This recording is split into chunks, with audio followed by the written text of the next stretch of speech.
Episode 6 शिवत्व और मोक्ष minus जब साधक स्वयं महादेव बन जाता है। शिव और तंत्र की इस यात्रा के अंतिम पड़ाव पर आज हम उस सत्य की बात करेंगे जिसे जानने के बाद कुछ भी जानना शेष नहीं रह जाता। तंत्र का परम लक्ष्य स्वर्ग जाना या शक्तियां पाना नहीं है, बल्कि शिवत्व को प्राप्त करना है।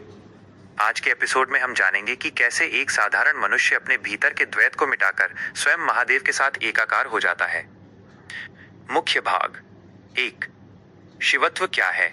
शिवत्व का अर्थ किसी बाहरी देवता की पूजा मात्र नहीं है। शिवत्व एक अवस्था है, परम शून्यता और परम पूर्णता की अवस्था। तंत्र कहता है कि शिवोल्हम, मैं ही शिव हूं, केवल कहने के लिए नहीं बल्कि अनुभव करने के लिए है।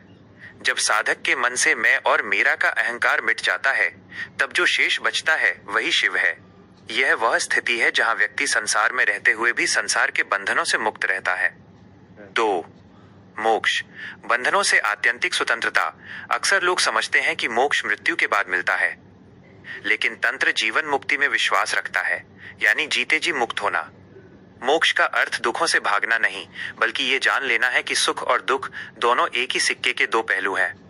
जब आप अपनी ऊर्जा, अपनी चेतना और अपने कर्मों के स्वामी बन जाते हैं, तो आप जन्म और मृत्यु के चक्र से ऊपर उठ जाते हैं। यही तंत्र का असली मोक्ष है। 3। अद्वैत का अनुभव।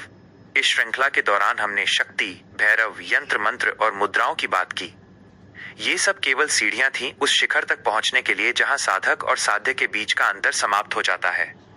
तंत्र हमें सिखाता है कि जो ब्रह्मांड में है वही पिंड शरीर में है। जब आप अपने भीतर की शक्ति को जगाकर उसे शिव चेतना से मिला देते हैं, तब आप केवल एक शरीर नहीं रह जाते, बल्कि अनंत ब्रह्मांड बन जाते हैं। समापन, आउटरो। शिव आदि हैं और शिव ही अंत।